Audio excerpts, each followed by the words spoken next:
Good morning, friends. It is Marquise Martin Hayes. Welcome to Thriving Thursdays. Let's get this show started. First of all, I'd like to talk about my hands. Why? Because as you know, I am a Rodan and Fields consultant, and I am using Body Replenish on my hands, and it works beautifully. Why? Well, listen, in Chicago, it gets really dry in the wintertime, so we bundle and we layer, and we usually don't drink enough water because we're drinking hot drinks to try to stay warm.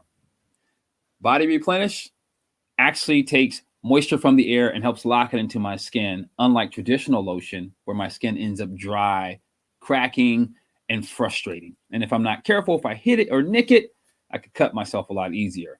But Body Replenish, on the other hand, it locks it in. It locks the moisture in. This will last me most of the day. Of course, during COVID, I'm washing my hands a lot, so I may have to reapply sometime this afternoon. But because it locks moisture in, my hands are soft. They look good and feel good. Also, one of our sponsors is Willis Consulting. As you guys know, Thriving Thursdays is designed to empower you. But sometimes we need more help than that. Willis Counseling and Consulting supports the message of Thriving Thursdays and is a Chicago-based counseling practice that offers service to partners, individuals, and families. They offer services via virtual appointments and in person in Chicago and Naperville, Illinois. Everyday folks sometimes need a tune-up on their mental wellness, and that's exactly what you can get at WCC. You can learn more about them at their website, www.williscc.com. That's www.williscc.com, or text them directly from Facebook Messenger. Let's get this show started. Today's show features a friend of mine. We go way, way back. Her name is Candace Cable. I'm super excited about introducing her to you. If you've been with me over the years, you may have seen her on one of my other shows, but she's phenomenal. She's a force to be reckoned with and a spirit that will transform you if you open your mind and be present for a moment. Without further ado, I'd love to introduce one of my friends that light me up over and over and over again. Candace, welcome to the show. Hey, Marquise. I'm super happy to be here and see you. I'm so glad to have you here. I was telling, they don't know, but before we got on, one of the things I said to you, and I want to say it publicly, you're one of those people that every time we connect, my whole soul lights up. When you showed up at the juice bar, when I saw you in Arizona, seeing you online now, every time we get a chance to connect. And it's like anywhere from 8 to 18 months at a time. But when we connect, it is like, how you been? What's going on? It's all love. It's all fire. It's all passion. It's all universe. It's all life. And so I'm glad to have you here. Oh, thank you. My heart. And I'm same. When I get with you, it's, kindred spirits and people that are willing to get out there and farther, bigger, higher. That's probably part of my athlete background. But. That's cool, though. Well, it's funny. You talk about people that are willing to get out there. We were just talking about, and I want you to introduce you in a moment. I want you to do that the way people talk. Okay. To you. But we were just talking about a moment ago how the necessity for people like us to get out there, to be on leading edge. Not that we're better than anyone else at all, but the life that comes with moving away from comfort into something that could be more expansive. And that's how we met, in a space as such. Yes. And it isn't just about us either. When we're doing this, it is about community and building things that everyone has opportunities with. And that, it's not this tunnel vision. I got to get cancer one thing. Right. Yeah. You're right. It is distinct. It is about what I'm up to has to and will benefit others. Yeah. All right. Thank you for having me. So tell me about, here we go, the media version of you, how they talk about you and when people introduce you and all your amazing accomplishments, achievements. Please. Well, okay. Hey, y'all. Go for it. And don't be shy. I'm Candace. And my pronouns are she and her. And I am zooming in from the occupied territories of the Tongva people, and it's also known as Los Angeles, California. I'm always learning. I live in downtown. I'm right in the center of it. And for those people that, don't see me, for whatever reason, I am a white woman. I have brown hair about shoulder length. I have glasses on with black rims. The background behind me is my desk and the wall that I look at. And then if I look to my left when I'm at my desk, I have a big picture window I get to look out of it downtown. Nice. And I'm wearing a dark blue blouse today. And I also have on some jewelry that's from both my parents and my mom and my dad, because during 2020, I lost both of them. And yeah, I did not, man. Wow. Oh, well, that's okay. That when people don't know, and I really appreciate the energy that I'm feeling from you, because it was not expected at all. It wasn't from COVID. Okay. They both were in their late 80s, and my dad had dementia and he took a fall, and that's really what ended up, him passing from. And then 4 months later, Mom passed from cancer that was discovered about a month before she died. So my sisters and I have two sisters. I'm the oldest. My sisters and I had the opportunity to be with our mom all the way to the end and do hospice and all of that. So it was really, really beautiful. My brother was there for a part of the time too.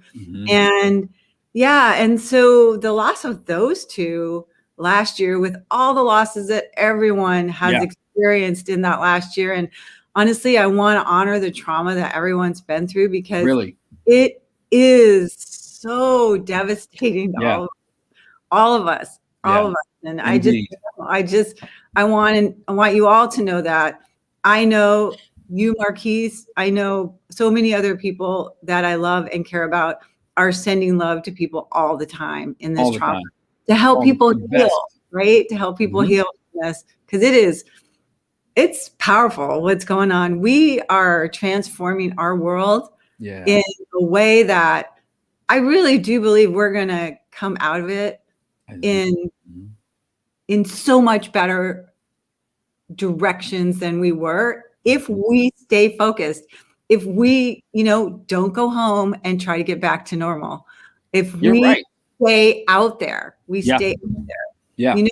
And so you want me to introduce myself? Well, so I am 66 years old, and I'm telling you, people, I have seen some life.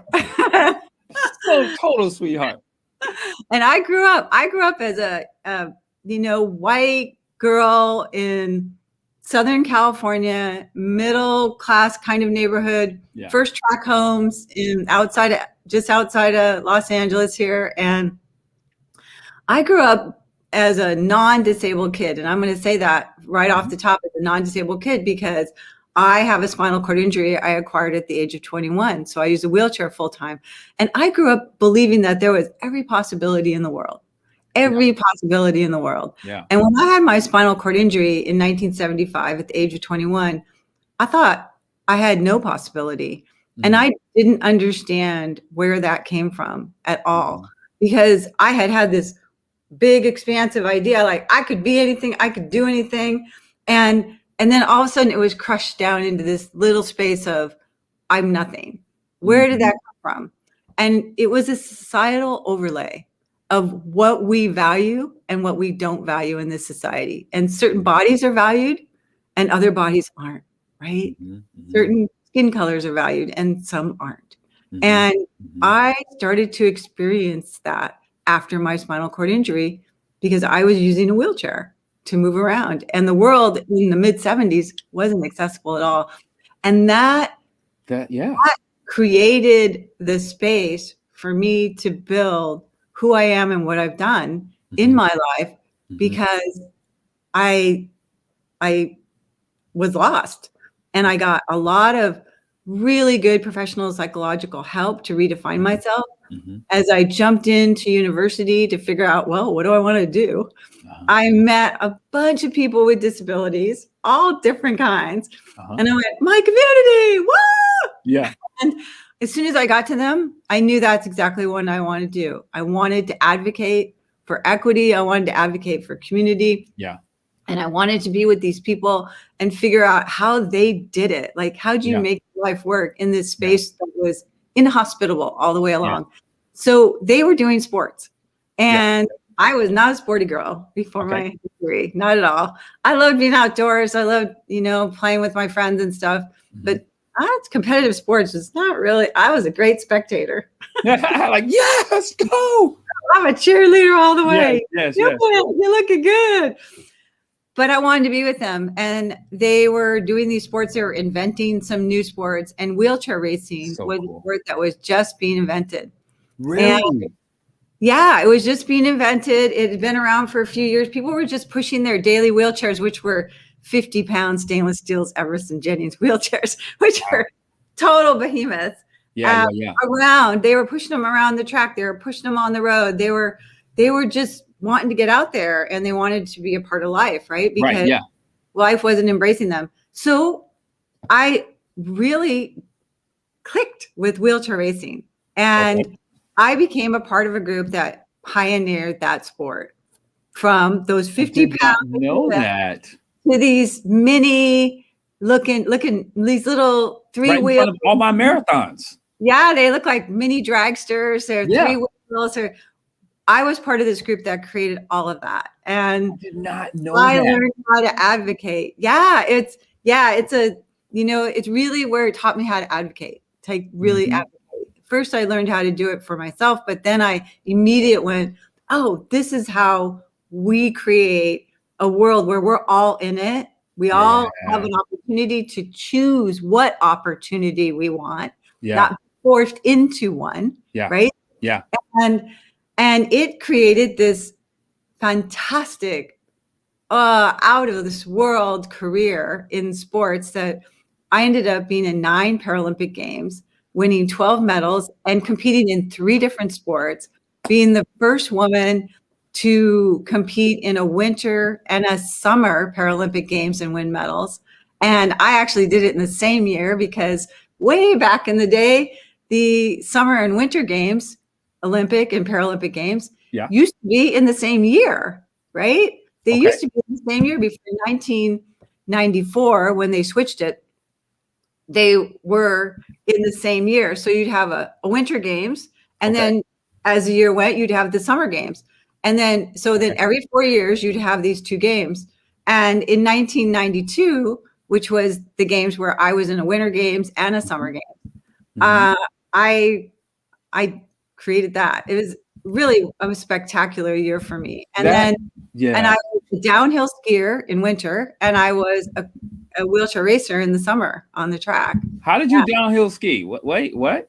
Yeah, well, you got a picture there. I sent you a picture of it. Let me. There's me with a helmet. I'm gonna get it. You keep talking. I'm gonna find it and pull it up. You're gonna find it, because there's me with a helmet on, looking like I'm skiing down the hill. And I do see that. Okay, it's coming. I'll get it up. And I can explain a little bit. I'll keep talking about what the career was like. And as I said, I helped pioneer this sport of wheelchair racing. Marathons were my thing. That's so cool. And I won over 84 marathons, including 6 Boston marathons. Wait. First of all, this is Women's History Month. Yeah. So glad I'm featuring you today. Secondly, you pioneered the sport, which I did not know that. That's incredible, on top of Women's History Month. Yeah. And then you throw in, you won 84 marathons. I didn't know that. Like, you're like, okay, I knew you were like important, but you're legendary. Like, you're a legend. I am in the U.S. Olympic Paralympic Hall of Fame. That is so 84 times.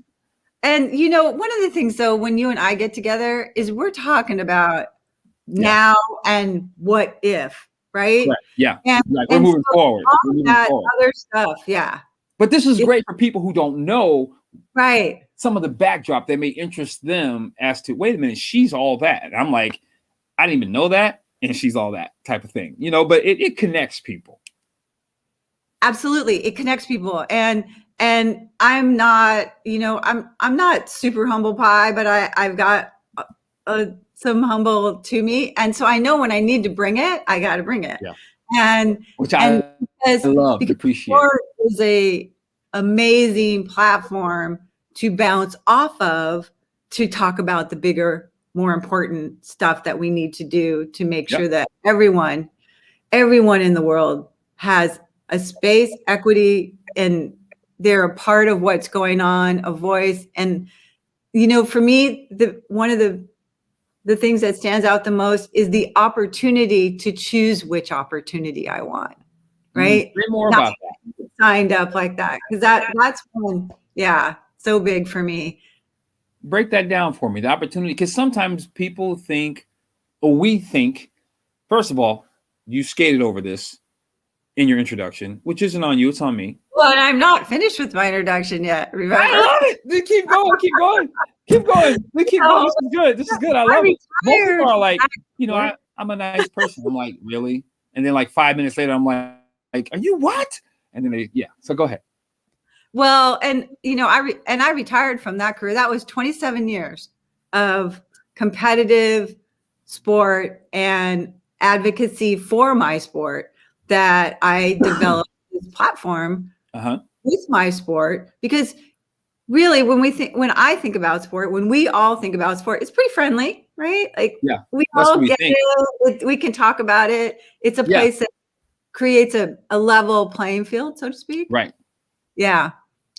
And I believe that it has a universal language of inclusion that it brings forward. And so when I talk about my sport and people get, they lean in, they want to know more. Yeah. That's when I get to start to talk about the stuff that I think is even more important. Yeah. And that is that we understand the experiences of other people so that we can be able to create environments that everyone is welcome in. And the other people that are my focus are people with disabilities, disabled people. And so I began to develop training materials and education materials on the disability experience.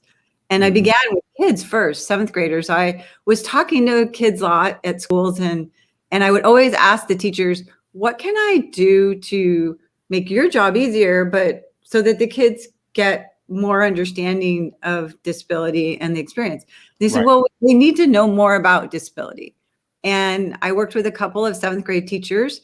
They helped me design a curriculum, and it's called Disability is Possibility. And I teach the kids, and then I teach other people to teach the kids. And I have other people with other disabilities come in and participate about all the things, all the options that people with disabilities have in their lives. And no matter what happens in your life, you always have options. And here's the ones that people with disabilities have. So we talk about the language, like sign language. We talk about all the different types of disabilities. We talk about the sports. We talk about the laws. We talk about service animals. We talk about what is an accessible parking space. Let's go look at it and see what that is. What does that mean? And at the end of it, the kids, and they always have homework and things with it. This is a whole curriculum. It meets all the California state standards for the 7th grade. At the end of it, the kids then begin to want to know more about what other things they can do to participate. And then I started to develop an adult one. And my adult one is understanding disability education. And in that, I try to help people realize that disability is a life experience we're all going to have. And we talked about that yesterday. Yeah, right. Where are my glasses? I'm gonna close this curtain a little bit because take your time. I'm like, where are my glasses? Because my light is shining too much. Hey, I'll take it. A little light shining, and and so I I'm super passionate about helping people understand that disability is a human life experience we all going to have. It's not a bad thing. It's not a good thing. It's just a thing. It's what it is. We have to build a world that includes everyone. And one of the reasons why people with disabilities aren't included so often is because we've only really been out since the mid 20th century, really since the 50s and 60s. Before that, people with disabilities were either institutionalized or we were destroyed. Wait. Yeah. You mean literally institutionalized? Yeah, literally institutionalized. People with disabilities are constantly. So that's cross-country skiing. That's one of my sports right there. And then there's wheelchair racing is a picture that you have, and downhill skiing is another one that you have. And we'll pop those in and out. But throughout the world, throughout time, disabled bodies were considered either broken or not capable of taking care of themselves or needing to be fixed. And I mean, here's a little quick story. My very first Paralympic Games was 1980. This was a time when the International Olympic Committee and the International Paralympic Committee were starting to talk about how we combine things, like how we have the Olympic and Paralympic Games close to each other. And there's downhill skiing right there. That's so cool. It's so much fun. It was one of the wheelchair racing I felt really free. But when I learned how to downhill ski, I actually felt like I was hiking a mountain again. And then when I cross-country skied to the next level, I really knew I was hiking again. And it was because hiking was one of the things I loved. Okay. So in 1980, the Olympic Games were going to be held in Moscow. Okay. And so the Paralympic Games 2 weeks later should have been held in Moscow. Okay. But the Soviets said they didn't have any disabled people. They weren't going to hold the games, right? You go, back up? What? Yeah. And so our game, not possible. Well, they either institutionalized them or killed them. That's what they were doing. And because they didn't want to see them. They didn't want to show that, this old image of disability as being broken or needing to be fixed is not a Soviet image. Well, okay. Speaking of disability, just for a moment, what comes to mind is our ineptness, our disabilities, our weaknesses, the things that we hide in everyday life. That's an old, that's parallel. An old definition. That's an old definition of disability. Wow. Disability is becoming a culture, a real culture. We are building a culture around it because it's not about the condition. Right. It's about the experience, right? Right. And so the experience that I have in the world oftentimes that limits me is really an experience either institutionally with policy, attitudes, or built environments. And the reason these things exist is because we were out of the picture for so long. Yeah. We were pushed aside. Yeah. So the whole world really wasn't built to include us. Right. And now we're working towards that. And so some of my other work that I do is around those kind of things. And one has to do with at the United Nations, the Convention on Rights for Persons with Disabilities. It is the very first human rights document that was written that includes people with disabilities. And what year was that? Well, it was finished being written and starting to be signed in 2008. Up until 2008, people with disabilities were not included in human rights documents other than some type of condition.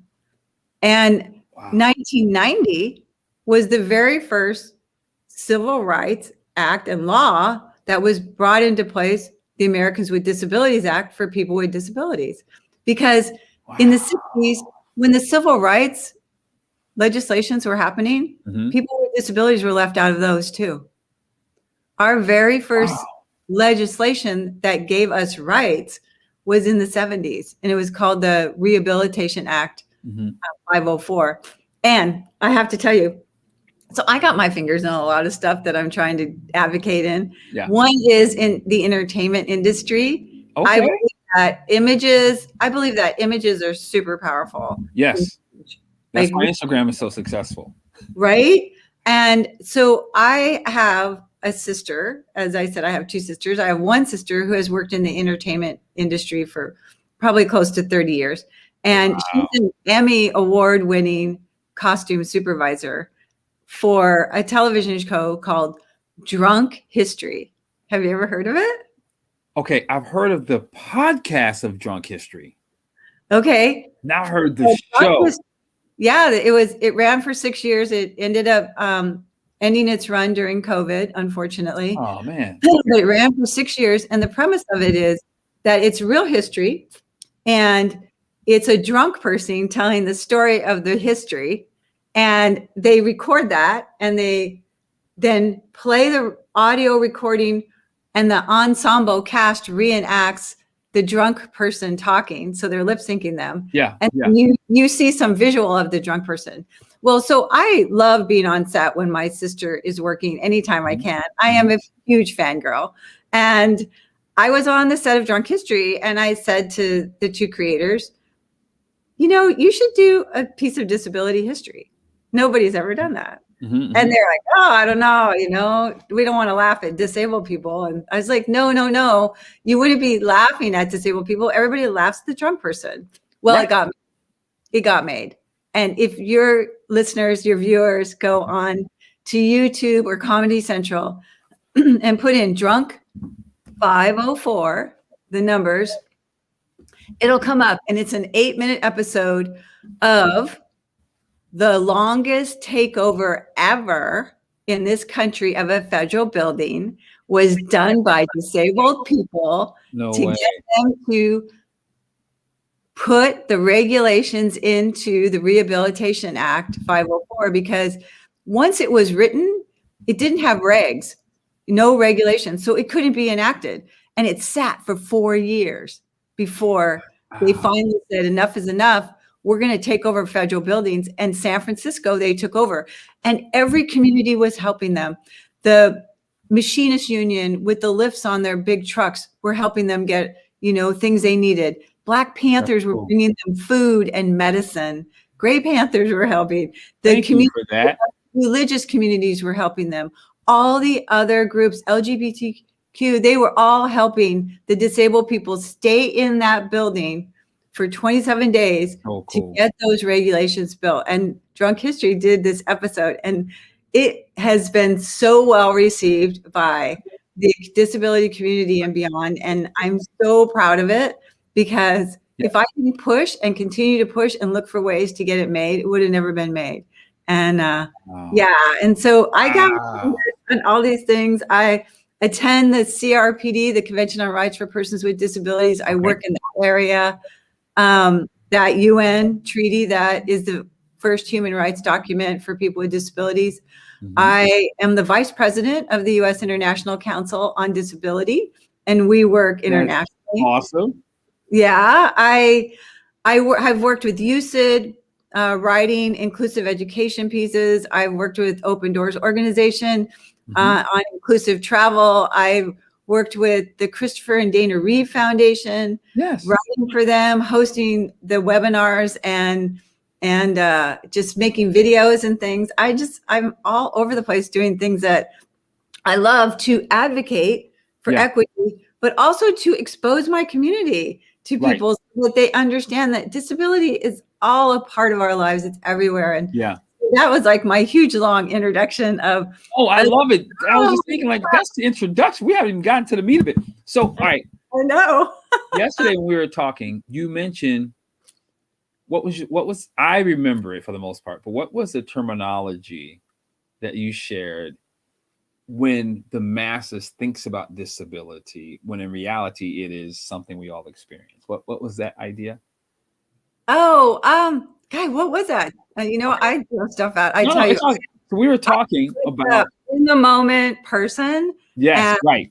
Expansive thinker that I get these ideas and I blurt them out, and all of a sudden they're, oh, what was that? Did somebody write that down? Maybe that's why we're connected. No, we were talking about how how we view disability, and it's really clear based on laws just recently getting passed. But the reality is we all have disabilities. We all will have disabilities, even if it's just from age. Exactly. That's so well said. Thank you. That was your idea, though.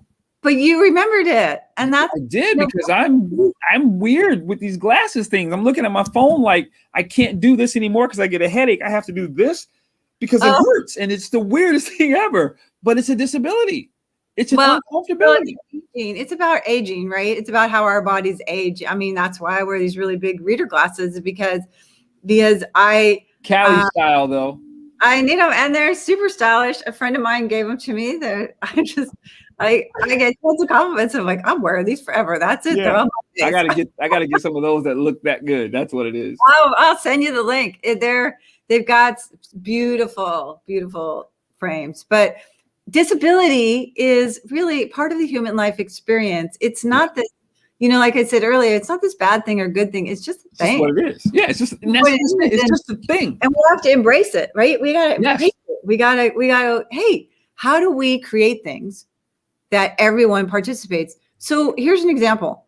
Texting on our phones. Okay. So that came to fruition because of deaf folks. It all out of here. That's brilliant. People with disabilities come up with, adapt, and create things that work for them so that they can adapt environments and things.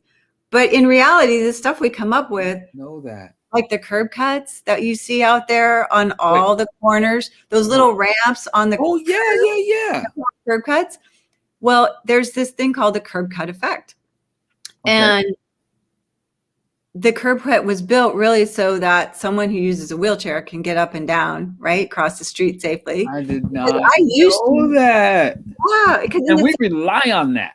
Oh my gosh. In the 70s, Marquise, when I was first injured, there were no curb cuts. So I would have to wait. How long we had curb cuts? Because I feel like I've known them my whole life.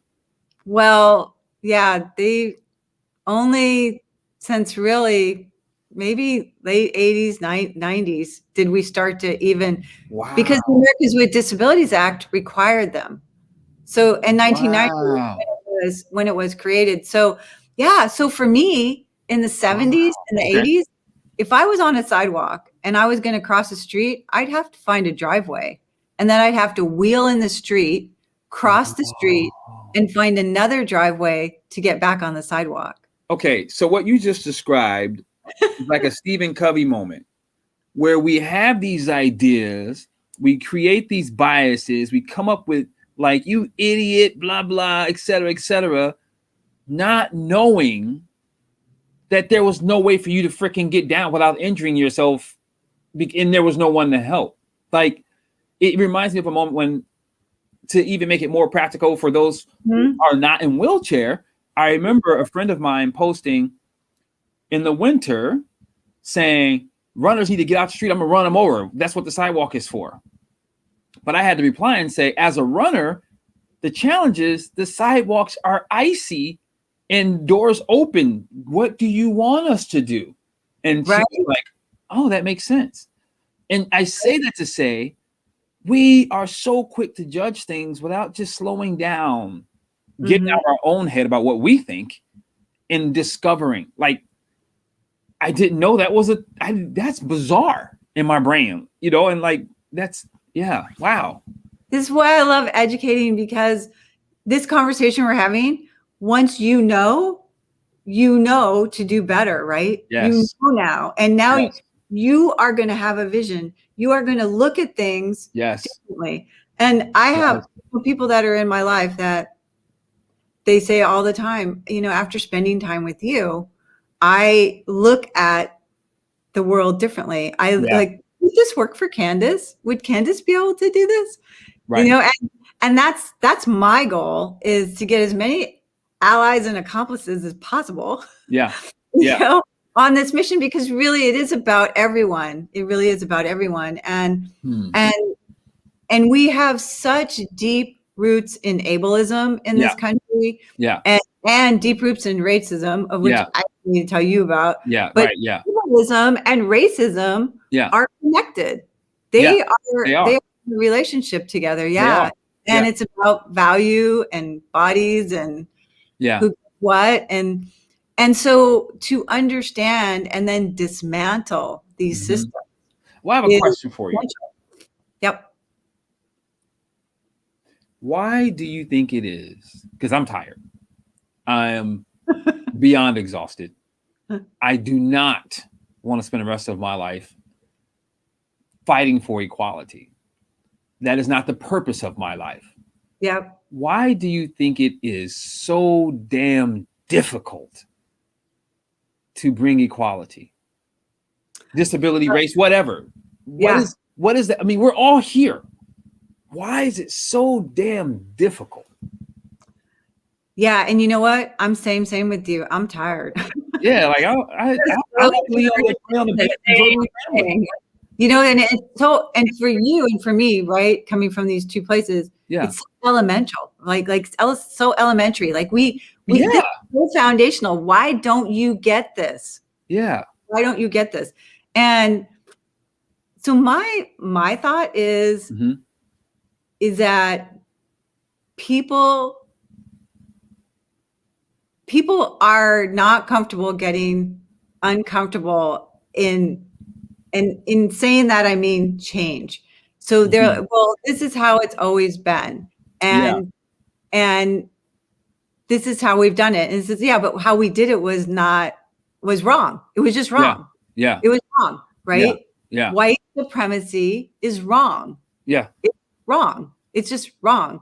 Eliminating opportunities for someone with disabilities based on their disability is wrong. Yeah. It's wrong. And just because you haven't thought about how to make it right doesn't mean you don't need to think about how to make it right. Right. How to change it. Right. Because when I realized my white privilege, I went through all the white people things, right? I got the little. I don't know. Well, it's oh my God, are you kidding me? Okay. Why is it like that? I don't like that. Yeah. I'm not racist. I don't. Yeah. All those things. I went through all that fragility, and I was like, "Yeah, you are. Yeah, you are." And if you're not, and this is me talking to me. Yeah. If you're not actively dismantling that shit, then you are a part of the problem. And I went, I have to learn about this. I got to get educated and continue to be educated, and then figure out how to put it into my work, because I want to talk about it.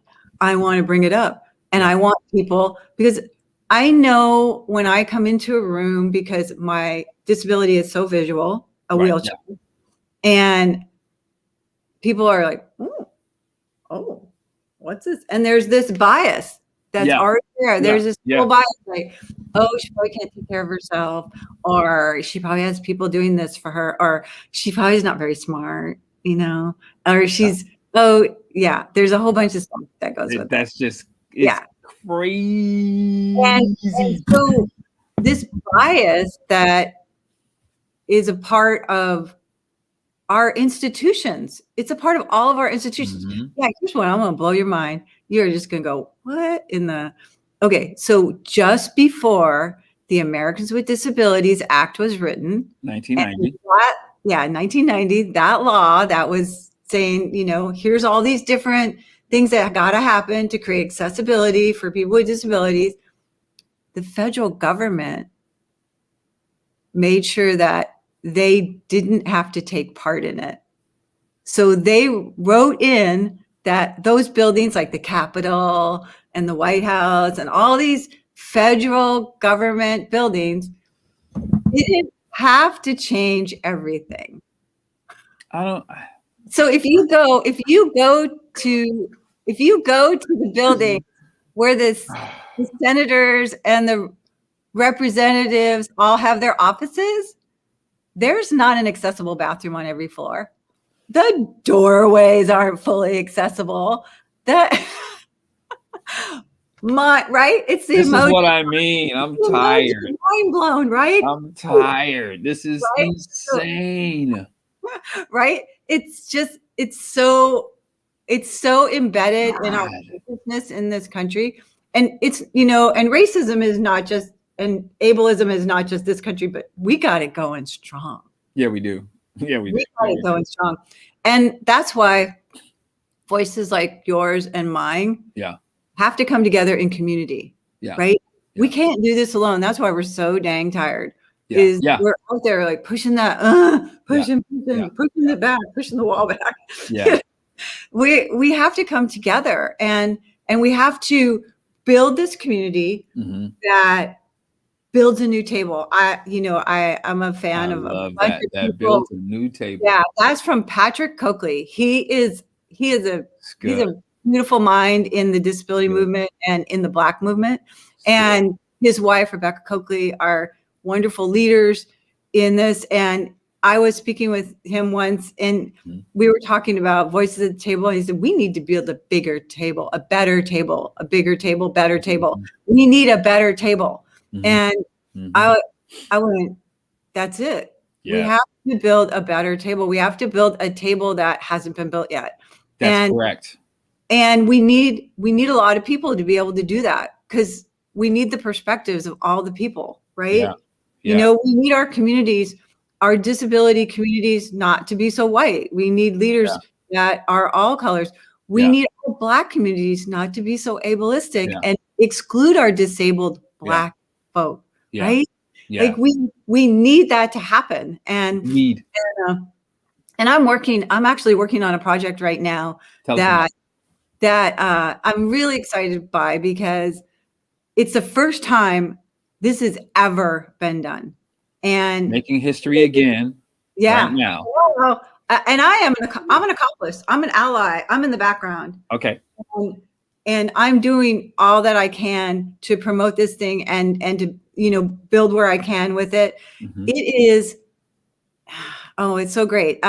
Lights Camera Access is a organization that does a lot of work in mentoring and supporting disabled people that want to be in the arts and entertainment in some way. So they, do a lot of education, all kinds of stuff. And last year when COVID came and the Americans with Disabilities Act was going to turn 30, there was going to be a big, big party in person for it, but it had to get canceled. And they put a piece online, created a piece online, and I worked on that piece. And then they created another one for the National Disability Employment Awareness Month in October, ending. And I worked on that piece as a writer. And so for 2021, they started to think about, what can we do what we need to do is focus on certain groups and give them the platform to build whatever they want in arts and entertainment and show off whatever it is that they want to show and get this out there so people can see it. So the very first one is called Black Future Month. And it's happening the end of this month, March. And it is the first time that it's created by all disabled Black individuals in front of and behind all of it. And the people that I have met through this and I'm working with, because again, I'm an accomplice on the underside of this. Yeah. I'm raising money to, to pay for this. I'm putting people forward that are Black friends of mine with disabilities that are in the arts that I was like, you should put your, application in to be one of the people in this. And it's 3 days. There's stuff on IG and there's. We got to share all those links later. I'm going to get you all those links, but it is, it's a first and disabled Black people just don't have the connection and opportunity in so many ways to be out front, like in arts and entertainment. Right. Oftentimes there, and of course we all know the tropes that people are stuck in, right? And you're in the, the acting business. Oh yeah. So, yeah.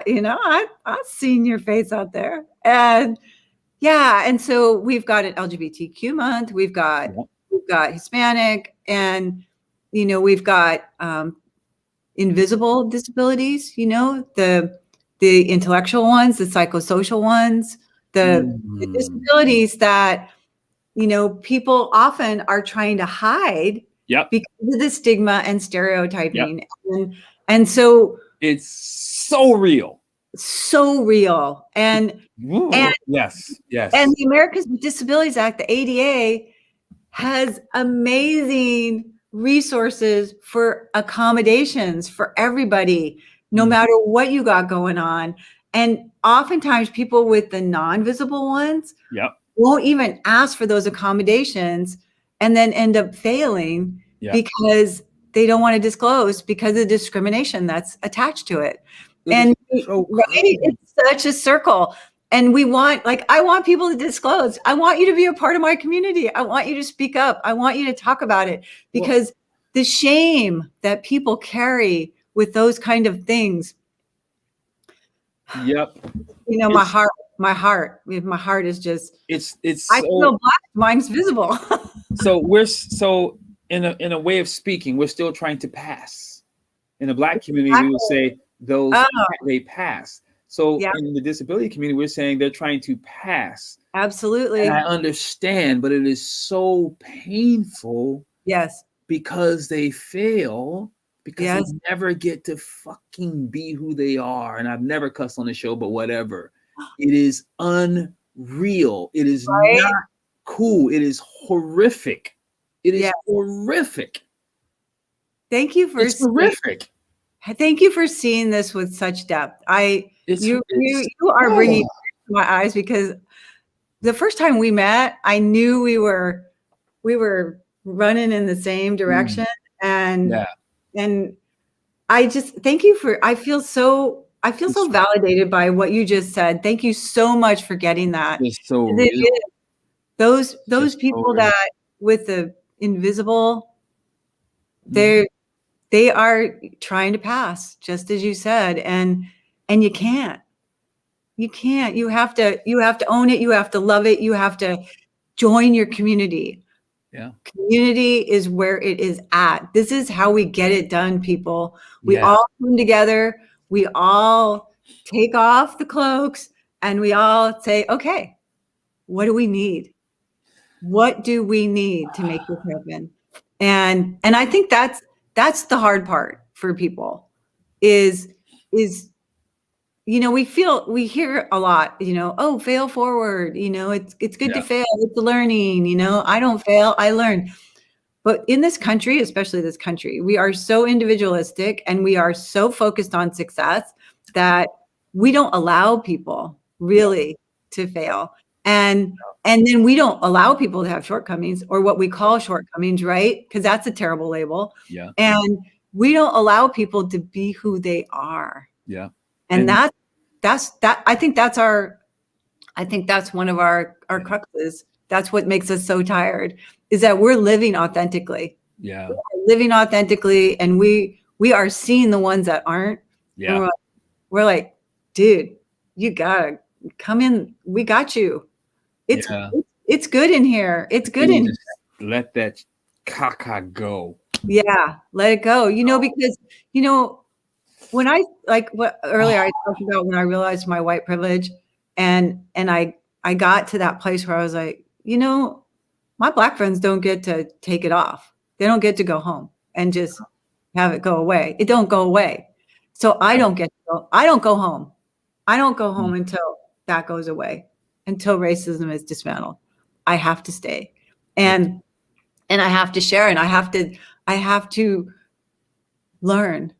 Right? I have to, like, you're learning about disability right now. We have to learn about each other and then go, wow, I made a mistake. I'm really sorry. And I'm gonna learn from that, and we're gonna go forward. And that's what it's about. We're not allowed in this country to make mistakes. We really aren't. There's a whole idea of perfection, got it together. And there's so many more layers. There's so many more layers to it of why it makes us so tired. That I don't know about, that I need to learn. But I know that I want to be in it. And I know until the time I take my last breath, I'm going to be doing this. I am not going to retire. I'm not going to just go like, okay, I'm done. Go ahead. Here's the torch. Pass it. I gotta be honest. Here's the torch. Pass it. But I got ideas still. I'm gonna tell you, I am at the place of I'll just leave the country and live somewhere else. Like I'm tired. Like I got care, but I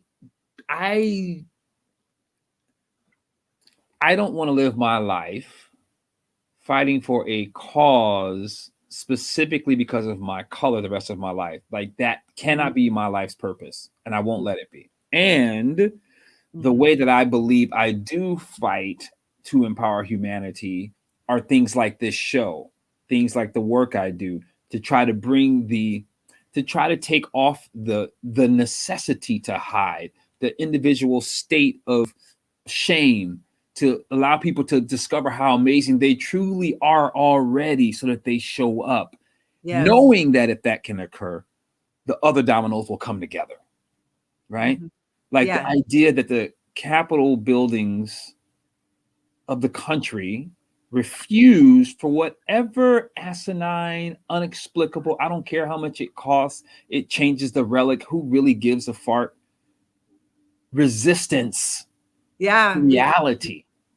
So thinking on something brighter. Yeah.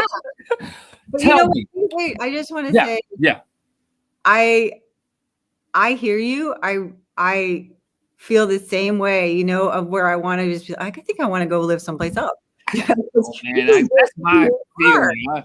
This is just too hard. And I am so grateful for the work that you bring and the love and the joy that you bring to this path, this place, and know that you are supported by me. I am supporting you every step of the way. And really appreciate you get tired, and I know when I get tired, I can be able to tip a cup of something and we'll me up.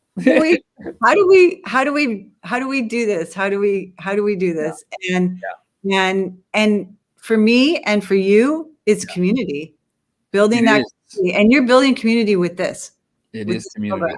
You're right. And in this program. And I am grateful for that, for this community that you're building here and the ones that are coming forth for us, because that's the only way we can get it done. We have to include everyone. We have everyone to. It has to be a part Tell of me this. Where have you been in the world that has the most accessibility? So it's pieces. There are pieces. There are pieces there. The Scandinavian countries are really far and ahead in many, many ways. And honestly, when I was in London, and also when I was in London for the 2012 Paralympic Games that they held there, I was there covering the games for the Christopher Reeve Foundation. I discovered some really beautiful things that they had done with old architecture, that they had made changes, but not changes in the architecture so that it was accessible. But when you walked by it, wouldn't notice it. You would still see the stairs. But if I pressed a button on the wall, the stairs would retract. And there was a lift waiting, and a little thing from space came up that was a panel to be able to use the lift. And I could go on the lift, press a button, go up, get off of it, press a button, and it would go down, and the stairs would come back out. These amazing, gorgeous marble stairs that had been there for 400 years. And so there's people doing stuff like that. The Italians have some really beautiful things that they've brought forward so that bathrooms and homes don't look so medical, That's this gorgeous accessibility that's built into the environment. It's done in pieces out there. So no country is doing it exactly right. But because of the Convention on Rights for Persons with Disabilities, and because almost every country in the world, except for about 4 or 5, and the United States is one. I'm not surprised. It's just what it is. There are policies being created. There are pieces that are coming together throughout the globe, because one of the things too, when we count people with disabilities, is we're only counting who has disclosed, right? Because we just had that conversation about passing.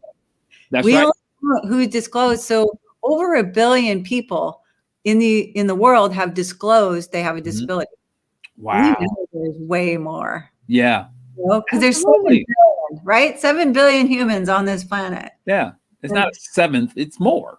It's more. Yeah. It's more than 1 billion. And it's because, people won't disclose and having conversations like this, because I love your epiphanies.